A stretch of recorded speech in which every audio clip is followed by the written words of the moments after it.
Welcome to today's webinar. Apologies if people joined and they were waiting. We're waiting too. I can't see who's joined. So it's an interesting experience for us. The webinar topic is the top tips for expanding your e-commerce strategy. I'm Justine Gonshaw and I'm trying to get my slides to go and they won't. Lovely. Good. Bear with me a second. Let's try and get this to go. Oh, here we go. I'm Justine Gonshaw, I'm Head of Marketing for Maglabs. I hadn't forgotten who I was just trying to find my slides. And I'm joined today by Eleanor Weaver, Digital Manager. She's also Team Lead for the Maglabs Digital business, and Matt Cooper, who heads up the digital business. I'm going to do a quick sort of scene setting, some statistics and some of my thoughts, share some of my thoughts. Eleanor's going to do a really interesting case study, a recent case study, talk through sort of all the ins and outs and talk about the brilliant stuff that she and the team actually did. And then Matt's going to talk about the importance of support and what it means when you're running any e-commerce or when you're selling online. Okay, now I just need to move us up so I can actually see my slides, and I'm doing all kinds of weird and wonderful things I don't mean to, so bear with me, I apologize. Right, e-commerce or selling online has grown dramatically over the past 10 years. I think we all know that, without me telling you, I'm stating the obvious clearly. And statistics, and they are from very reputable sources, show that e-commerce was about 5.1% of total retail purchases about 10 years ago, and accounted for at least 16% of retail sales last year. Year on year, e-commerce has grown over 52%, almost 53%. So that's a big jump. And that was before COVID. And as we know, people have been locked in. We were locked in for sort of between 3 and 6 months. And even if you wanted to go to the local shops and buy, it was quite difficult. So it's pushed loads of people who wouldn't have thought about buying online to go online. And they obviously like it because they've continued to buy online. That means that, as we know, many businesses have also developed an online presence where they didn't have one at all. And there's some really sort of interesting statistics around that, but I couldn't find any that were really solid. But it's a massive number of businesses that have gone online, and they move really quickly to get something up sort of by sort of mid-April. And then others who have bricks and mortar as well have expanded their online presence. So in 2018, the e-commerce market in total, and this is in the UK, this is sort of Office of National Statistics, the market was valued at £688.4 billion. And that's not just retail, that's obviously B2B and everything in between. So a huge number, very important. Information published on PR Newswire, the leading newswire, suggested that COVID added 5.3 billion to UK e-commerce sales, and that is mainly retail sales, I would add. Other analysts looked at sales, month-on-month sales, and they saw that there was a 59% month-on-month increase in sales, even in August. So it shows that things didn't stop. The trend's continuing. People were locked up. They're sort of semi-free, well, depending where you live. But they've stayed online. They're either nervous to go out, or they like the experience of being online, or it's a bit of both. And we're a very sophisticated market in the UK. We're actually the leading country in Europe in terms of online shopping. I mean, if you look at the French market, they like to go and pick their groceries. They like to go and look at the shops, and Italians are much the same. I mean, I guess it's a generational thing too, but so I can't really generalize. But so in spite of COVID-19, growth in e-commerce, or because of COVID-19, growth in e-commerce continues. I would say that, while some businesses have been massively hit, a number of e-commerce businesses have really done very well. Obviously, the supermarkets are a good example. The retailers, some of the big retailers have changed the way they sell online, and the current growth rate is about 6.7%. So what does that mean? I think is the question. I think clearly there are more people selling online and there are more people buying online. So if you want to be successful, it's all about managing customer expectations. So a good customer experience. And what does that mean? That means, speed of download of the site, simple navigation so they can actually find, probably simple search as well, so they can find what they want quickly and easily, and then a speedy checkout. Because there are other statistics that show that if you don't get all those things right, that you actually lose the sale from the time they hit your site to the time that they're supposed to check out, because they just don't bother finishing the transaction. So all those things are really important. Specifically, if you're the person selling online or the business selling online, it means sort of going back to basics in the first place, or reevaluating if you've already got an online presence. So what's the best platform for you selling your products and services? What's going to give you the most flexibility to scale up, and of course to scale down if things are a bit tighter, you don't want to spend as much money, you might want to scale down. Which platform offers the best pricing for your business, and who offers the best support? Now, some businesses don't need a lot of support. They have some internal resources, so they can use some of those, but they'll need support from time to time, ad hoc. Is that going to be really expensive? Do I need an external supplier? They're all really good questions to ask and to continue thinking about all the time, and they should be built into your strategy. How do I track activity? Is that on the platform? Is it provided? Is it clear? Is it enough? And what reporting? How do I understand the reports? Are they easy to download? Do they give me what I want?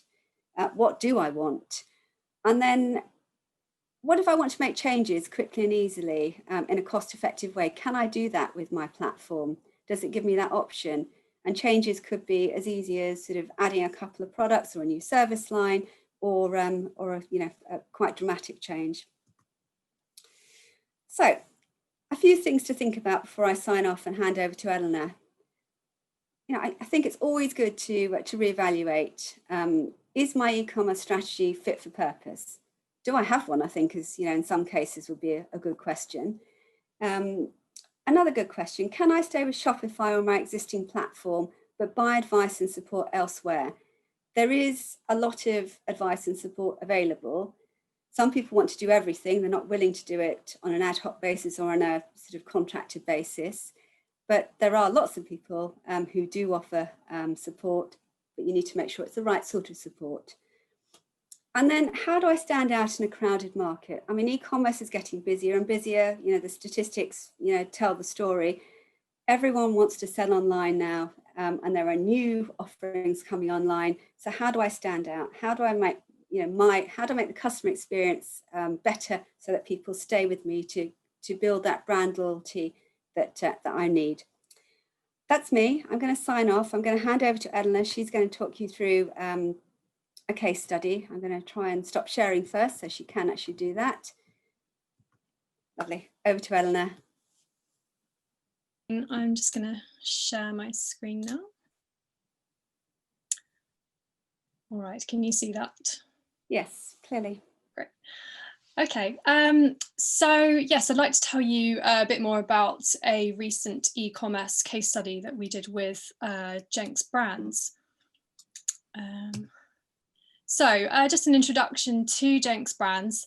They're a family-run company based in London, predominantly operating from home, and they have 2 brands of snack bars called Neat and Grab.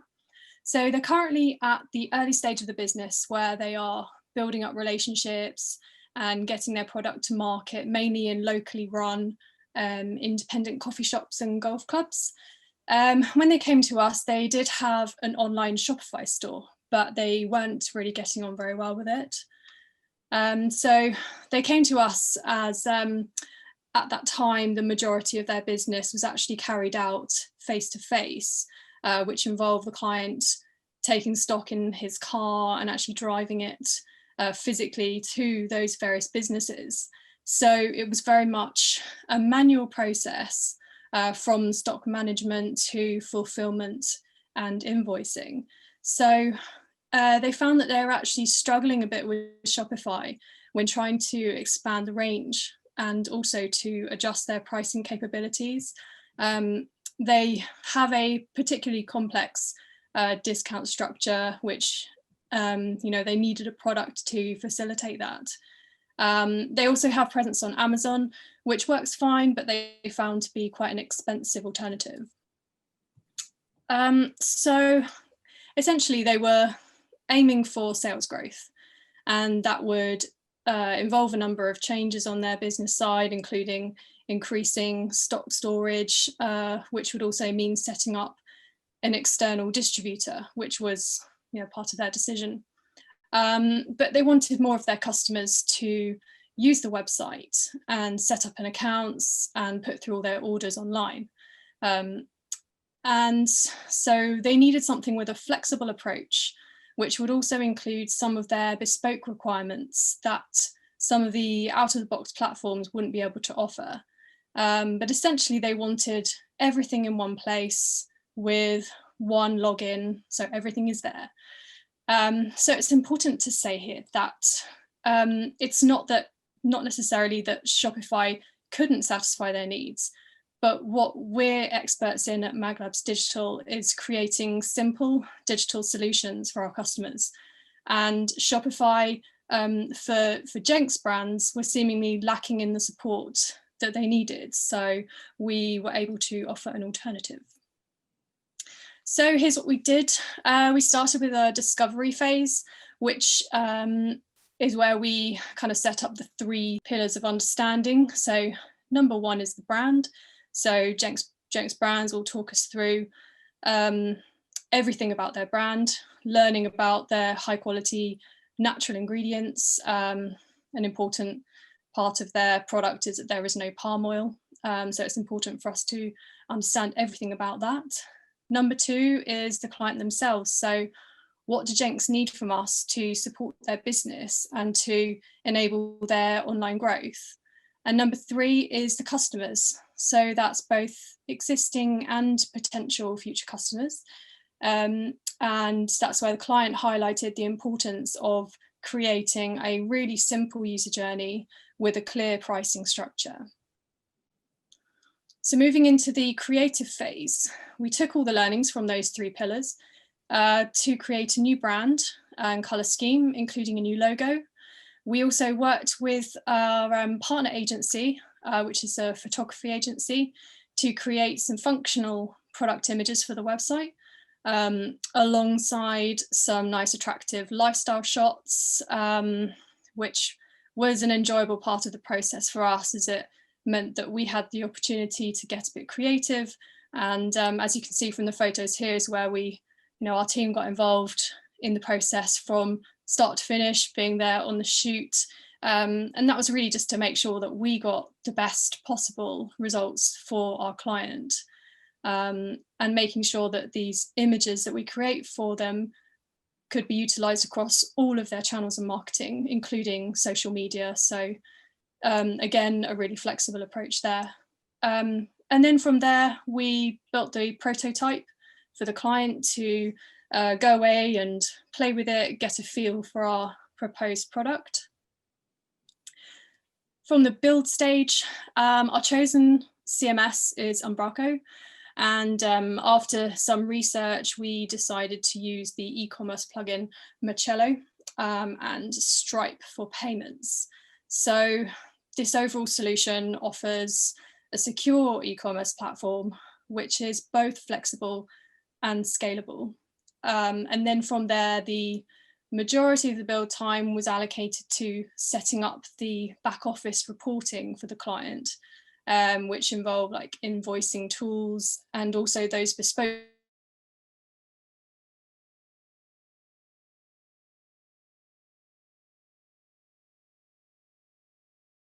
path, which is not necessarily something that everybody would need, but we were able to create that specific requirement for Jenks Brands. So right in the back end there, we set up an API integration, as all the orders are actually sent through direct API from our site to the distributor, which is called BorrowBox, based in London, via Mintsoft, which is a cloud-based warehouse platform, which is set up with BorrowBox. And again, though, this part of the site was built with flexibility in mind, as we understand that distributors could change. So it must be possible to change it over if ever needed. The final part of the process was we did a huge import of customer data from the Jenks Brands old file manager system. Again, everything in one place, making sure that all of the data was there.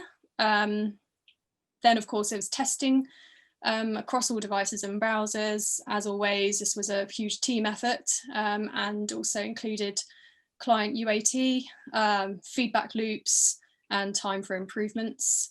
And then we reached the final approval stage. So towards the end, we provide a full training manual alongside, say, intensive face-to-face training, which I think in this case was a sort of a full morning session where we detail everything from how to upload images to creating a stock report. And we also hand over full documentation. So it basically allows the client full control of the site, and we're always on hand for questions as well. But at that point, we were ready to go live. So as soon as the site went live, of course, the hosting and maintenance package commenced, which also includes 24/7 support. So just to recap on what we did, so we created an on-brand, user-friendly site. We built an intuitive CMS for our client to allow them full control of their site. We set up a variety of templates as well to enable the creation of promotional banners and discount codes, and SEO and everything is inbuilt. The site allows the clear pricing and discount structure, which was a high priority requirement for Jenks Brands. And there is an automated and seamless integration from ordering to invoicing, essentially everything in one place. So that's our Jenks Brands case study in a nutshell. And now I'll hand over to Matt.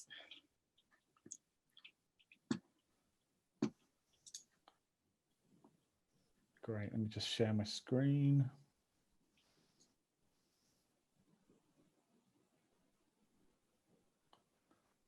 Can everybody see that? Brilliant. Well, thanks for joining the webinar today, guys. I'm going to talk to you today about the importance of support when launching and running an e-commerce platform. So lots of people are now beginning their retail journey with e-commerce, having never opened a bricks and mortar shop. And e-commerce means that the modern retailer needs to be skilled in all kinds of digital arts, such as SEO, CSS, photography, social media, and a whole bunch of other things too. And that's alongside the traditional retail skill sets of knowing your price point and your net sales and your lead times, etc. Lots of the retailers have these skills already. So some do not. Some have the skills and just simply don't have the time to implement them.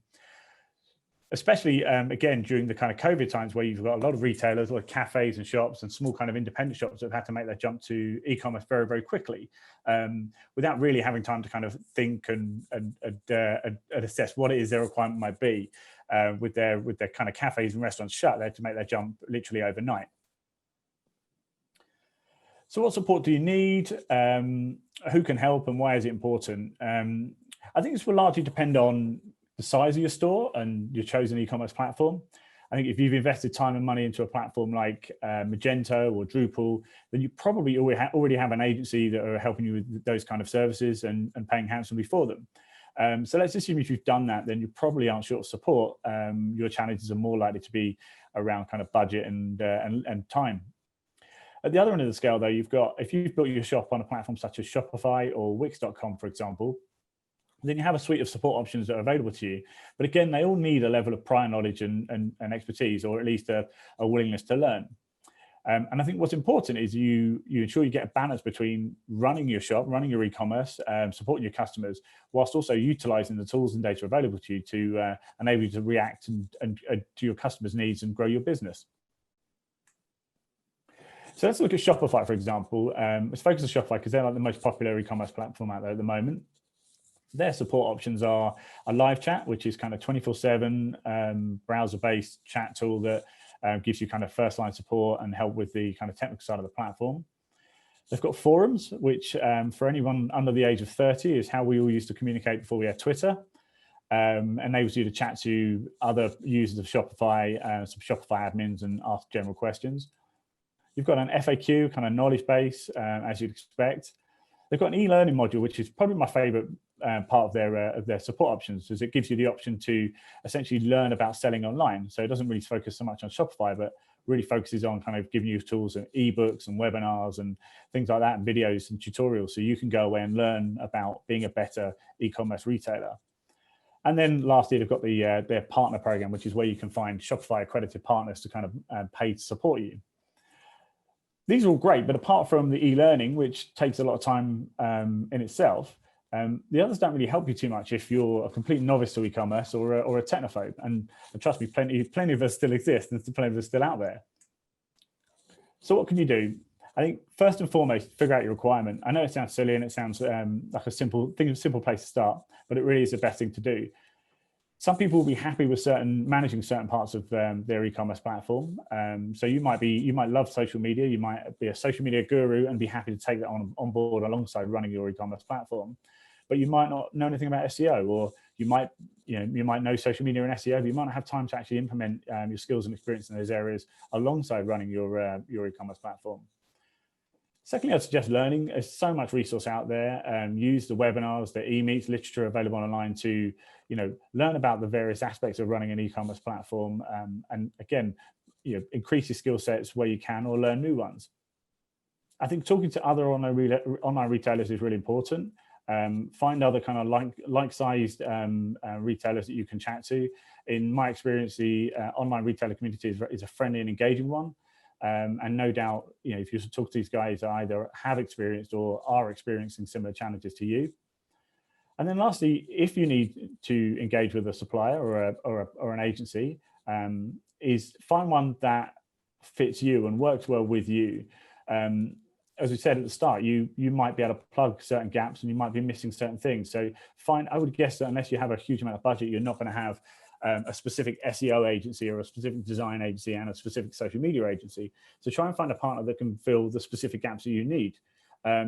I would say just be careful to choose the partner from the start that can grow alongside you. The last thing you want to do is choose somebody who can't grow as rapidly as you do, and therefore you have to change your agency or your support partner in the middle of kind of rapid expansion. So finally, just to kind of piggyback on Eleanor's case study, I just wanted to talk about how we support the Jenks team going forward. So the Jenks team are a typical kind of modern e-commerce team, really. I mean, they have a multitude of skill sets, but there are gaps that need to be filled. And most importantly, their biggest challenge is time. Like most retailers, they want to focus on supporting their customers. So we support them with ad hoc content management support, photography, design, UX, SEO, technical support. And finally, and I think probably most important and a great point to finish on, is that we help them with their analytics. Every single client I've spoken to has analytics, whether it be Google or a bespoke tool, but very few of them actually have any time to read them or to look at them. So with Jenks, our team analyzes the analytics, sees where the customers are coming from, what were their search terms, where are they going on the site, where are they, are there any potential drop-off points? And then we can help the Jenks team to make informed decisions as to how to improve the site and essentially increase sales, which is what they want to do.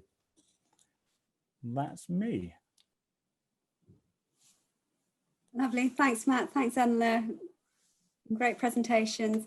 We're more than happy to take questions now. I know it takes a few minutes for the questions to come through, so we'll just give you a few minutes to start posting your questions. And then just to let you know that this is being recorded, so if you wanted to replay it, if it's that exciting, you want to see it again, it will be available on our website and via LinkedIn from either this afternoon or tomorrow. Okay, we have a question. Now, how easy is it to, can you see this? I don't know whether you can see it or not. How easy is it to change over payment gateway from Stripe to others?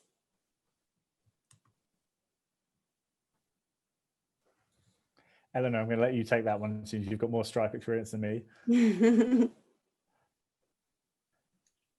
Thanks, Matt. Yeah, I mean, it is essentially easy with the particular platform that we have worked with. Like I say, is built with flexibility in mind. So we can integrate with any payment platform. We looked at integrating with PayPal and so on. So yeah, what we just chose Stripe because Jenks Brands were already set up with a Stripe account and they were quite happy with the payment terms and everything. But essentially we can integrate with pretty much any payment operator, I believe.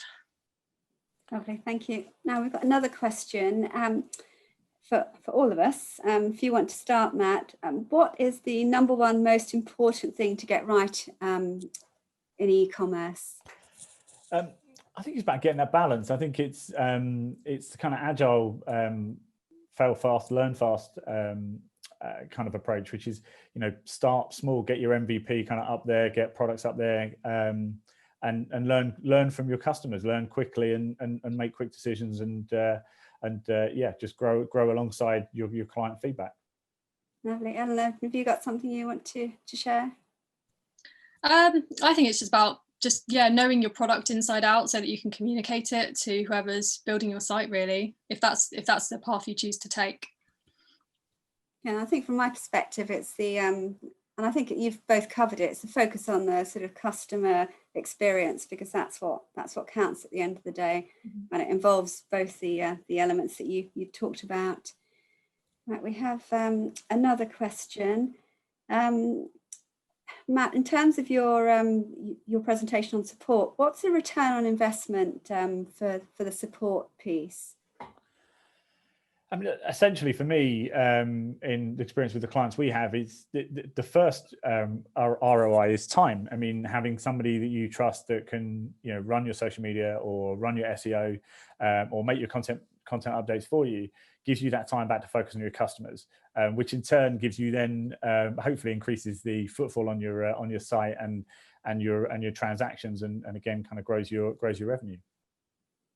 And I know it's difficult to answer because you're not talking specifics, but what would a typical support package sort of start from?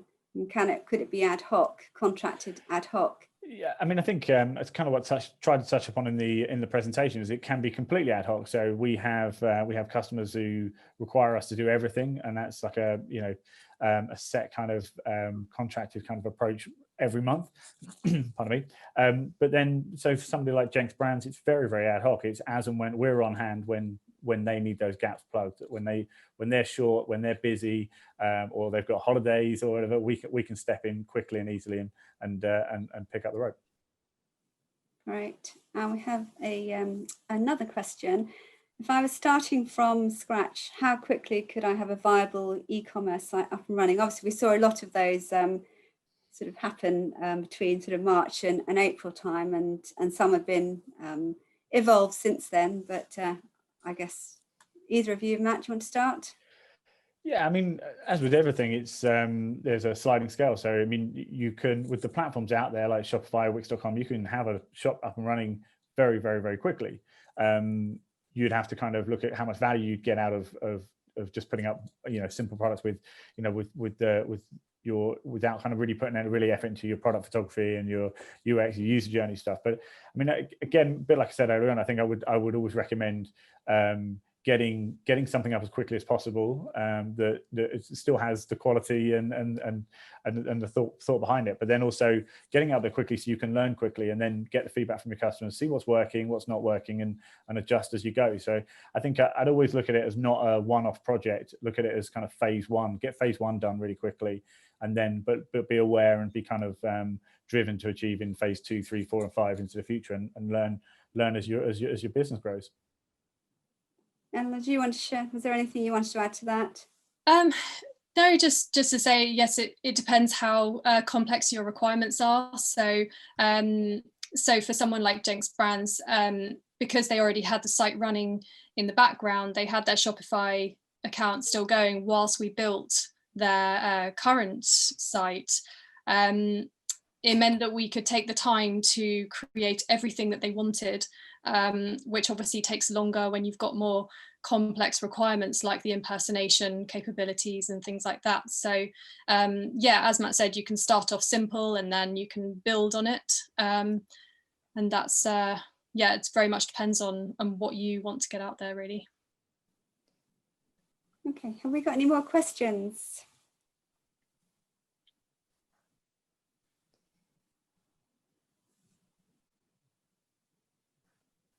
Right, we've got one more that's come in. Do Maglabs write e-commerce strategies or audit existing e-commerce strategies? Matt, you can start. Yeah, very much so. You know, we did some work only recently with a relatively small company with an established e-commerce platform, and in fact, Eleanor was involved in leading the team in kind of researching what they had done before, what worked, what didn't work, what were they trying to achieve going forward, and amending their current plans. It wasn't a case of scrapping what they'd done and starting again, but it was just kind of working with them to identify the problem areas and make tweaks to their existing strategy, all within their budget and their timeline. Yeah, again, Eleanor, do you want to add anything to that? No, just to say, yeah, that's what we have the discovery process for. That discovery process is quite a long one to make sure that we can fully understand the brand and the customers as well. So yes, we do have that capability. Lovely. Right, any final questions? Otherwise we'll be signing off in a few minutes. Oh, there's one just come in.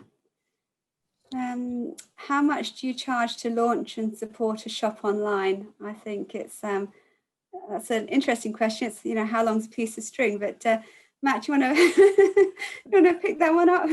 Yeah, I mean, it's very, very difficult because we've talked about there's a huge kind of range in have you got 3 products to launch, or have you got some complicated product range with thousands of SKUs and things like that. So yeah, I mean, it's a very difficult question to answer, but definitely if anybody wants to kind of get in touch via Justin, then I'd happily talk to you kind of on a one-to-one level, see what your requirements are and advise from there. Yeah, we could definitely be more specific if we knew your requirements, but yeah, but thanks, Dennis. I'll reach out to you and see if we can give you more information based on further info. Any other questions before we sign off? I'll give it 1 minute because I know it takes a while to type the questions in. I think that's probably about it because I can't see any more questions coming in. So thank you so much, Eleanor, and thanks, Matt. Great presentations and insightful answers being put on the spot. And as I said, this will be available for viewing via our LinkedIn page and our website, maglabs.net. Thanks very much, everyone. Thank you. Thanks.